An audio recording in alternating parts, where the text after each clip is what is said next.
السلام علیکم ورحمۃ اللہ وبرکاتہ. ربی اشرح لی صدری ویسر لی امری واحلل عقدۃ من لسانی یفقہوا قولی.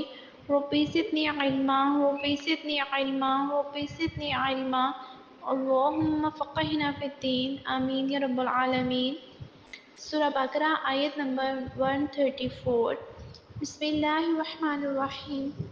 تلک امت، یہ تھی ایک امت، قد تحقیق، خلت گزر گئی، لہا واسطے ان کے، ما کسبت تھا جو کچھ کمایا انہوں نے، ولکم واسطے تمہارے، ما کسب تم جو کچھ کماؤ گے تم، ولا تسألون اور نہ پوچھا جائے گا تم کو، عما اس چیز سے، کانو کہ تھے تم وہ، یعملون کرتے.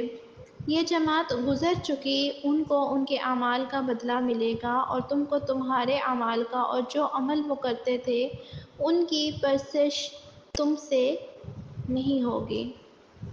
تو یہ ایک جماعت تھی، ایک گروپ تھا جو چلا گیا، گزر گیا. کون سا گروپ گزر کے گیا؟ حضرت ابراہیم علیہ السلام، حضرت اسماعیل علیہ السلام، اسحاق، یعقوب علیہ السلام. تو وہ چلے گئے ہیں، وہ اپنا کام کر کے، اپنا مشن پورا کر کے چلے گئے ہیں. تو انہوں نے جو کمائی کی، جو کوششیں کی، ان کا اجر صرف انہی کو ملے گا، ہمیں نہیں ملے گا. تو پھر ہمارے لیے کیا ہے کہ جو ہم نے کوشش کی. اب سب سے پہلی شرط کیا ہے؟ کیا ضروری ہے کوشش؟ یعنی کہ تم نہ پوچھے جاؤ گے ان چیزوں کے بارے میں جو وہ کرتے تھے، ان کے اعمال کا حساب تم سے نہیں لیا جائے گا. ہمارے یہاں نا ایک اور غلط فہمی بھی بہت عام ہے.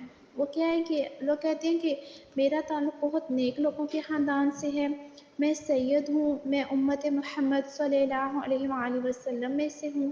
تو اس لیے نا اپنے لیے شرف، عزت اور اعزاز کی بات سمجھتے ہیں، اور ساتھ میں یہ بھی سمجھتے ہیں کہ چونکہ ہماری نسبت ان سے ہے لہٰذا ہمارا انجام بھی ان کے ساتھ ہوگا.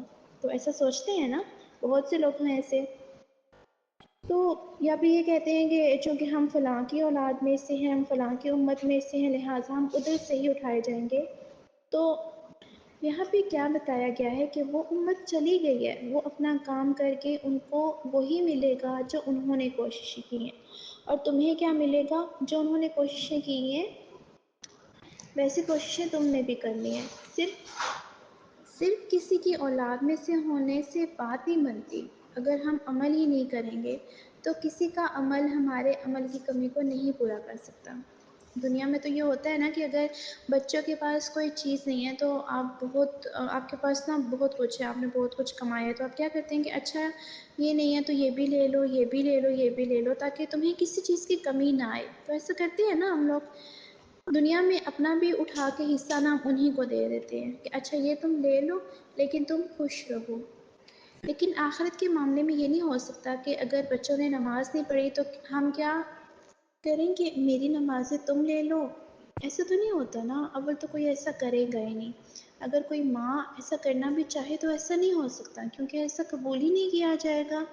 کوئی نا کسی کا بھی بوجھ نہیں اٹھائے گا. دنیا میں تو ہوتا ہے نا کہ بچوں کے امتحان ہوتے ہیں، ان کے اوپر بہت بوجھ ہوتا ہے، تو ہمارے منہ میں نوالے ڈال رہی ہوتی ہیں، اچھا یہ کھا لو، وہ کر لو، یہ کر لو. لیکن آخرت میں کوئی کسی کو نہیں کچھ دے گا، کوئی کسی کو پوچھے گا ہی نہیں، نہ کسی کا بوجھ بانٹے گا، نہ کسی کے کام آئے گا. تو اگر کوئی یہ سمجھے تو مجھے کسی کی نیکی فائدہ دے گی، تو یہ بھی نہیں ہوگا. حدیث میں آتا ہے، حدیث کا مفہوم ہے، صحیح بخاری کی ہے، کہ جب انسان مرتا ہے تو 3 چیزیں اس کے ساتھ جاتی ہیں، اس کے گھر والے، اس کا مال اور اس کا عمل. 2 واپس آ جاتی ہیں اور ایک وہی رہ جاتی ہے، یعنی کہ مال اور گھر والے جو اہلے وہ واپس آ جاتے ہیں لیکن اس کا عمل ساتھ رہتا ہے. یعنی کہ اب کسی کے پاس بہت اچھی گاڑی ہے تو آپ کی گاڑی پہ ہی نا آپ کے سارے رشتہ دار بیٹھ کے قبرستان آئیں گے، لیکن وہ وہاں پہ گاڑی چھوڑ کے نہیں آئیں گے، گاڑی واپس لے آئیں گے، خود بھی واپس آ جائیں گے. تو وہاں پہ پھر آپ کے ساتھ کیا رہے گا؟ آپ کا عمل. تو اصل چیز کیا ہے؟ کوشش، محنت. ہمیں کوشش کرنا ہے، صرف تمنا اور خواہش کرنے سے کچھ نہیں ہوتا. بعض اوقات ہم یہ بھی سوچتے ہیں کہ اچھا ہمارے بچے ہمارے لیے صدقہ جاریہ بن جائیں گے.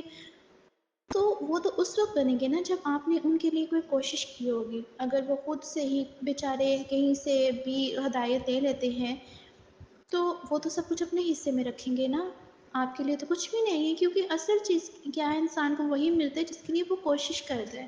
اگر بچوں کی اچھی تعلیم و تربیت میں آپ نے کوشش کی تو پھر انہوں نے جو کیا وہ آپ کے لیے ثواب ہوگا. لیکن اگر آپ نے کوئی توجہ ہی نہیں دی، کوئی مال ہی نہیں خرچ کیا، کوئی وقت ہی نہیں لگایا، کوئی تکلیف نہیں اٹھائی، کوئی دعا نہیں کی، تو وہ ان کو کسی اور سے ہدایت مل جاتی ہے.